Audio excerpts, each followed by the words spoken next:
नमस्कार दोस्तों, मैं दीपेंद्र सिंह राठौड़ आप सभी का हार्दिक स्वागत करता हूं कोचिंग वाले पे। आज का जो हमारा वीडियो है बहुत अच्छा होने वाला है। कुछ अलग टॉपिक है। आप में से कुछ लोग इनको जानते होंगे। आज इनकी जयंती है। आज मतलब 4 जुलाई को, 4 जुलाई जो है अल्लूरी सीताराम राजू की जयंती आती है। अल्लूरी सीताराम राजू कौन? कुछ लोग जानते होंगे नाम से, जो नहीं जानते उनको याद दिलवा देता हूं। अभी हाल ही में एक मूवी आई थी RRR।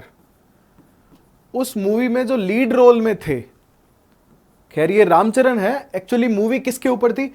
जो लीड रोल पे थे वो ये, इनका नाम है अल्लूरी सीताराम राजू। ठीक है, कहां से थे? आंध्र प्रदेश से थे। ठीक है, अब इनकी कहानी हम देखेंगे उससे पहले आज के फैक्ट के बारे में बात कर लेते हैं। आज 4 जुलाई है और 4 जुलाई को इनकी जयंती आती है। ठीक है, इनका जन्म जो है वो हुआ था 1897 में, तो आपको याद रखना है 1897। बहुत इंपॉर्टेंट है, 125वीं जयंती है। और इसके मौके पे हमारे जो प्रधानमंत्री हैं उन्होंने आंध्र में, देखो 4 जुलाई 2022 को प्रधानमंत्री जी जो हैं उन्होंने आंध्र प्रदेश में 30 फीट ऊंची कांसे की मूर्ति का अनावरण किया है। ये वाली मूर्ति कांसे की बनी हुई है, इसका अनावरण किया गया है। कहां किया है? आंध्र प्रदेश में। अब आप आंध्र प्रदेश के सीएम कौन है उनका नाम लिख के बताइए, और उनकी पार्टी है उसका पूरा नाम बताना है। पार्टी का नाम मैं बता रहा हूं, ठीक है। देखते हैं कितने लोग जानते हैं। YSR कांग्रेस।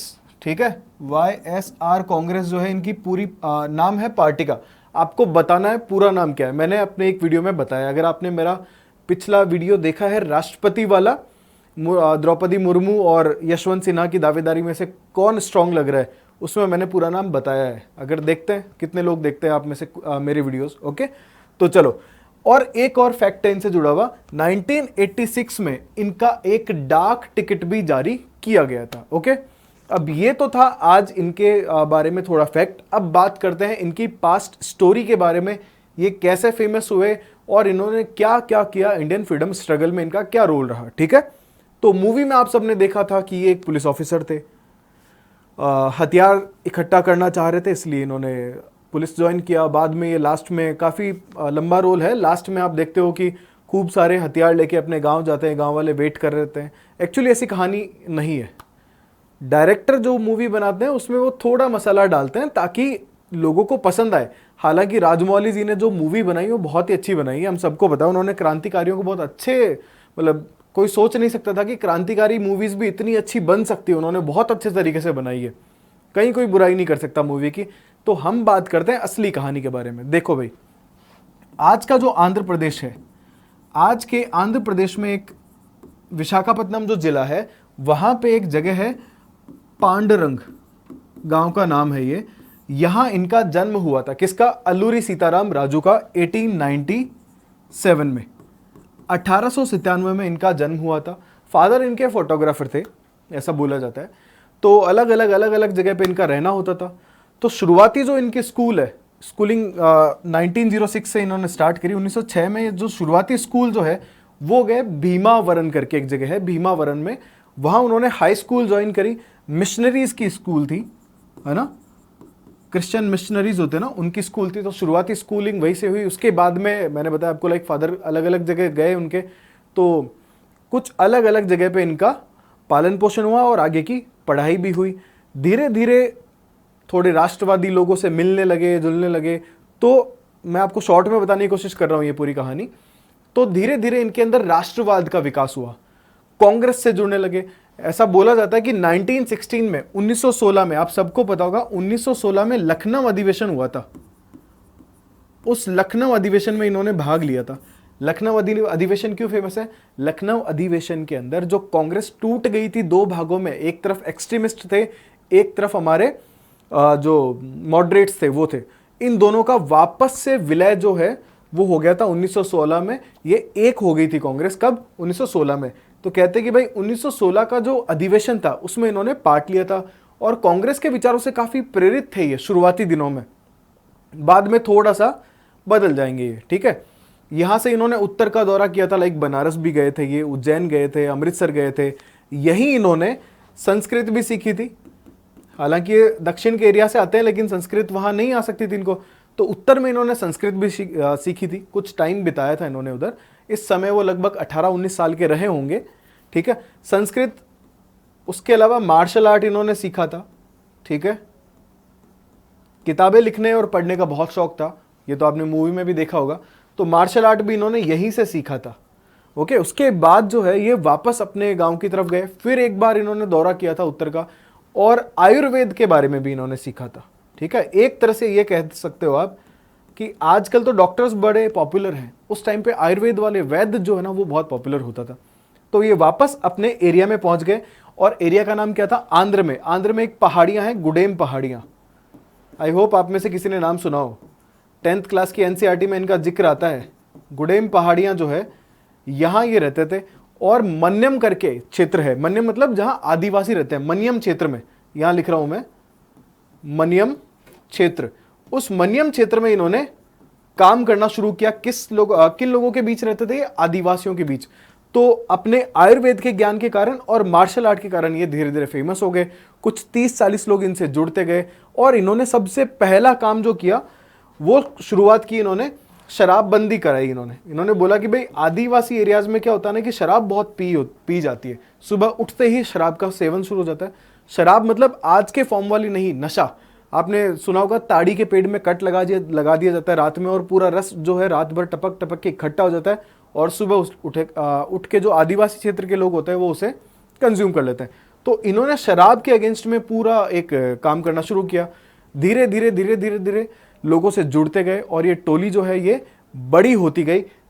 लगभग 40 लोग इनके साथ आ गए थे। इन लोगों को इन्होंने मार्शल आर्ट सिखाना शुरू किया, गुरिल्ला वॉरफेयर सिखाना शुरू की, जो छापामार युद्ध पद्धति होती है ना वो भी सिखाना इन्होंने शुरू किया। और देख रहे थे कि यार आदिवासी जो लोग हैं उनको ये अंग्रेज और ठेकेदार लोग बहुत परेशान करते हैं, जबरदस्ती इनसे खेती करवाते हैं। आदिवासी एरियाज के जो लोग थे, जबरदस्ती इनसे खेती करवाई जाती थी।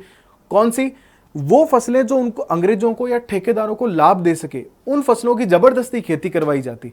महिलाओं के साथ यौन शोषण के कुछ मामले भी इन्होंने देखे थे। गुलामों की तरह ट्रीट किया जाता था आदिवासियों को। तो ग्रुप था, उन्हीं के साथ में इस ग्रुप को बड़ा करना शुरू किया, और छापे मारने शुरू किए, और एक मूवमेंट इन्होंने चलाया। वो मूवमेंट बहुत ज्यादा जरूरी है, हमारे एग्जाम्स में पूछा भी जाता है। मूवमेंट का नाम था रंपा विद्रोह। रंपा विद्रोह, इसी को बोल दिया जाता है मन्यम विद्रोह भी कह दिया जाता है। इसी को मन्यम विद्रोह भी कह दिया जाता है, क्योंकि मन्यम क्षेत्र में शुरू हुआ था, और मन्यम क्षेत्र का है गुडेम पहाड़ियों में, आंध्र प्रदेश की गुडेम पहाड़ियों में, ठीक है। तो रंपा विद्रोह इन्होंने शुरू किया 1922 में, 1922 में, और पहला हमला अपने आदमियों के साथ किया एक पुलिस स्टेशन पे।